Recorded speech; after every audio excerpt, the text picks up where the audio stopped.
ଆଜ୍ଞା ନମସ୍କାର। ଆଜି ହଉଛି ଆଜ୍ଞା ମାର୍ଗଶିର ମାସ ପ୍ରଥମ ଗୁରୁବାର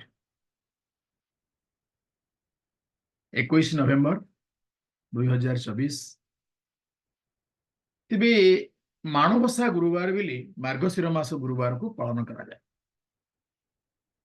ଗାଁ ଠାରୁ ସହର ପର୍ଯ୍ୟନ୍ତ ପ୍ରତିଟି ଘରେ ସ୍ତ୍ରୀ ଲୋକମାନେ ଏ ମାଣ ବସାନ୍ତି ବା ଲକ୍ଷ୍ମୀ ପୂଜା କରନ୍ତି। ତେବେ ଏ ଯୋଉ ଲକ୍ଷ୍ମୀ ପୂଜା ଗାଁ ଗହଳିରେ ଯୋଉ ଲକ୍ଷ୍ମୀ ପୂଜା ପ୍ରଚଳିତ ଅଛି ବା ଥିଲା, ହୁଏତ ଆମର ପିଲାଦିନର କଥାକୁ ଯଦି ଆମେ ମନେ ପକେଇବା, ଏବଂ ସେ ଯୋଉ ଝୋଟି ପଡୁଥିଲା ତାର ଚିତ୍ର ବଡ ନିଆରା ଥିଲା। ଧାନ ଖଳାରୁ ଚିତା ପଡି ପଡିକା ଆସୁଥିଲା ଆପଣଙ୍କର ଅମାର ଘର ପର୍ଯ୍ୟନ୍ତ, ଯୋଉଠି ଆପଣ ଅନାଜ ଷ୍ଟୋର କରି ରଖୁଥିଲେ ଧାନ ବା ଚାଉଳ, ଯୋଉଠି ଷ୍ଟୋର ସେ ଘର ପର୍ଯ୍ୟନ୍ତ ଆସୁଥିଲା, ରୋଷେଇ ଘର ପର୍ଯ୍ୟନ୍ତ ଆସୁଥିଲା, ଠାକୁର ଯାଉଥିଲା।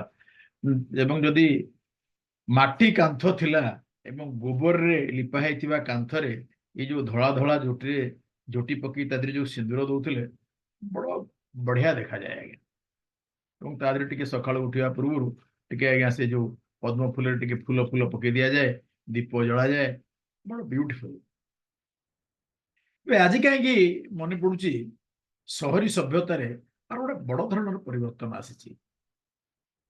ଖୁବ କମ ଲୋକ, ମୁଁ କାହାକୁ କ୍ରିଟିସାଇଜ କରୁନି, ଝୋଟି ପକେଇବା ଜାଣିଛନ୍ତି ବା ପକଉଛନ୍ତି ବା ପୂଜା ଟିକେ ଏଇ ଯୋଉ ମାଣବସା ଗୁରୁବାର ପୂଜା ଟିକେ ପାଳନ କରୁଛନ୍ତି। ନାଇଁ ନାଇଁ, ସେମାନେ ସେ ସମୟ ଠାରୁ ଯଥେଷ୍ଟ ଧନୀ ହେଇଛନ୍ତି। ଲକ୍ଷ୍ମୀ ମାଙ୍କର ତାଙ୍କ ପ୍ରତି ଆଶୀର୍ବାଦ ବହୁତ ଭଲ ଅଛି, ସେଇଟା କଥା ନୁହେଁ। ଆଉ ଏବଂ ତାଙ୍କୁ ଲକ୍ଷ୍ମୀ ସଦୟ ହୁଅନ୍ତୁ, ତାଙ୍କ ପାଖରେ ପଇସା ଥାଉ, ଉତ୍ତରତର ଉନ୍ନତି ହଉ, ସେଟା ଠିକ ଅଛି। କିନ୍ତୁ ଗୋଟେ ଯୋଉ ମାଣବସା ଗୁରୁବାରକୁ ଗାଁ ଗହଳିରେ ଯୋଉ ରକମର ପାଳୁଥିଲେ, ତା ଆଜ୍ଞା ଗୋଟେ ତାର ସ୍ୱାଦ କିଛି ନିଆରା ଥିଲା। ଯଦି ଆପଣ ନିଜେ ଅନୁଭବ ନ କରିଛନ୍ତି, ହୁଏତ ଏଇ ଯୋଉ ସାମୟିକ କଥା ମାଧ୍ୟମରେ ମୁଁ ଆପଣଙ୍କୁ ବୁଝେଇବା ବହୁତ କଷ୍ଟ ହବ, ବୁଝେଇ ପାରିବି ନାହିଁ ମଧ୍ୟ। ହଁ, ଆଉ ଗୋଟେ କଥା ହଉଛି, ପଦ୍ମ ଫୁଲର ଷ୍ଟିକର ମିଳୁଛି, ଝୋଟିର ଷ୍ଟିକର ମିଳୁଛି, ଲକ୍ଷ୍ମୀ ପାଦ ଯୋଉ ପକାନ୍ତି ଦ୍ୱାରମ୍ଭରେ ତାର ଷ୍ଟିକର ମିଳୁଛି। ତେବେ ଏଇ ଆଧୁନିକ ଯୁଗର ମହିଳାମାନେ ବା ଗୃହିଣୀ ମାନେ, ସମସ୍ତେ ନୁହନ୍ତି, ସମସ୍ତଙ୍କୁ ଆପଣ ନେଇ କଥାଟାକୁ ଖରାପ ଆଡକୁ ନେବେ ନାହିଁ, ଆକୁ ଆଣି ଲଗେଇ ଦଉଛନ୍ତି। ମୁଁ ଜାଣିପାରୁନି ହୁଏତ ଇଏ ଆପଣଙ୍କୁ କେମିତି ଦେଖାଯାଉଥିବ, କିନ୍ତୁ ହୁଏତ ଯୋଉମାନେ ସେ ଝୋଟି ଦେଖିଛନ୍ତି ବା ସେ ଦୃଶ୍ୟ ଦେଖିଛନ୍ତି, ତାଙ୍କୁ ଏଇଟା ହୁଏତ ଭଲ ଲାଗି ନପାରେ, ହୁଏତ ଆପଣଙ୍କୁ ଭଲ ଲାଗିପାରୁଥିବ, ଅଲଗା କଥା। ତେବେ ଏଇ ଯୋଉ ମାଣବସା ଗୁରୁବାରରୁ କଣ ଟେକ୍ଆୱେ ମେସେଜ ଆପଣ ନଉଛନ୍ତି? ପ୍ରତିଟି ଘରେ ଗୋଟେ ପରିଚ୍ଛନ୍ନତାର ବାତାବରଣ ସୃଷ୍ଟି ହୁଏ। ଏମିତି କି ରାତିରେ ଅଇଁଠା ବାସନ ବି ପଡେନି, ମଜା ହେଇଯାଇଥାଏ। ରୋଷେଇ ଘରଟି ବଡ ପରିଷ୍କାର ଥାଏ, ଠାକୁର ଘର ସବୁ ଜାଗା ଏକଦମ ନିଟ୍ ଆଣ୍ଡ କ୍ଲିନ୍। ଏବଂ ପ୍ରତ୍ୟୁଷରୁ ଅନ୍ତତଃ ମହିଳା ମାନେ ଉଠି ସ୍ନାନ ଶୌଚ ସାରି ଏବଂ ଏଇ ଯୋଉ ଲକ୍ଷ୍ମୀ ପୂଜାରେ ଲାଗିଯାଆନ୍ତି। ମାଣବସା ଗୁରୁବାର, ଗୁରୁବାର ବହି ପଢିବା, ଲକ୍ଷ୍ମୀ ପୂଜା ବହି ପଢିବା, କଳସଟି ଲଗେଇବା, ଦୀପ ଲଗେଇବା ଏବଂ ହୁଳୁହୁଳିରେ ପୁରା ଚଳଚଞ୍ଚଳ ହେଇପଡେ ଅଞ୍ଚଳଟି, ଘରଟି। ଏବଂ ଆଉ ଗୋଟେ ଜିନିଷ, ଗୋଟେ ଘିଅ ଦୀପ ଲଗେଇଲେ ତାର ବାସନା କୁଛ ଅଲଗା ହୁଏ। ଆପଣ ଅନୁଭବ କରିଛନ୍ତି କେବେ?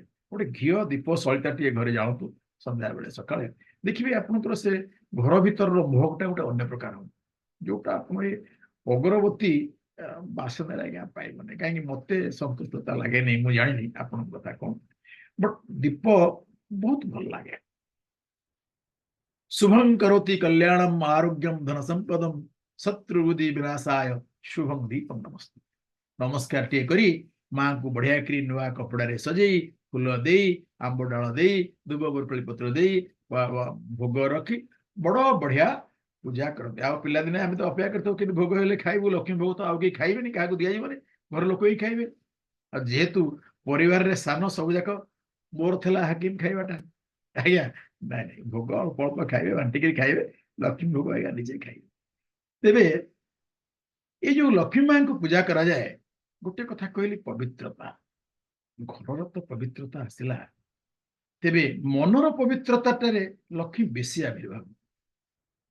ଆପଣ ଯଦି ଗୋଟେ ଖରାପ ଭାବୁଛନ୍ତି ନିଶ୍ଚିତ ଭାବରେ ଖରାପ କାମ କରିବେ ହିଁ କରିବେ। ତେଣୁ ଭାବନାରେ ଯେପର୍ଯ୍ୟନ୍ତ ପବିତ୍ରତା ନ ଆସିଛି ମତେ କାହିଁ ଲାଗୁନି ଲକ୍ଷ୍ମୀ ପ୍ରସନ୍ନ ହେବେ ଆପଣଙ୍କ ଉପରେ। ମନ ପବିତ୍ର, ଚିତ୍ତ ପବିତ୍ର, ଘର ତ ପବିତ୍ର ହେଲା, ସାନିଟାରୀରେ ଆପଣ ପୋଛିଦେଲେ, ସାନିଟାଇଜରରେ ପୋଛିଦେଲେ, ବଟ୍ ମନ ପବିତ୍ର ଦରକାର, କାୟ ପବିତ୍ର ଦରକାର, ତାହେଲେ ମାଙ୍କର ଆବିର୍ଭାବ ହବ। ନା କଣ କହୁଛନ୍ତି? ତେବେ ଏଇ ଲକ୍ଷ୍ମୀ କି ଡାକିବା ପାଇଁ, ଭଲ ଧନ ଦୌଲତ ଦବା ପାଇଁ ଗୋଟେ ପ୍ରେୟାର କରିବାନି? ନିଶ୍ଚୟ ଆଜ୍ଞା ଗୋଟେ ପ୍ରେୟାର କରିବା, ନହେଲେ ମା କେମିତି ଆମକୁ ବରଦାନ କରିବେ? ଓମ୍ ନମସ୍ତୁତେ महामाये श्रीपीठे सुरपूजिते शंखचक्र गदाहस्ते महालक्ष्मी नमस्तुते। नमस्ते गरुडारूढ़े कुलेश्वरी भयंकरी सर्व पाप हरि देवी महालक्ष्मी नमस्तुते। सर्वज्ञ सर्ववरदे सर्वदृष्टि भयंकरी सर्व दुख हरि देवी महालक्ष्मी नमस्तुते। सिद्धि बुद्धि प्रदे देवी भक्ति मुक्ति प्रदायिनी अत्यंत रहिते देवी आद्या शक्ति महेश्वरी जोग जे जोग संभूते महालक्ष्मी हे नमस्तुते।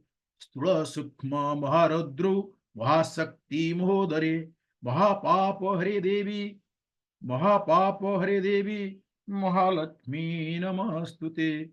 पद्मासन स्थिति देवी परम ब्रह्म स्वरूपिणी परमेष्टि जगन्मात महालक्ष्मी नमस्तुते।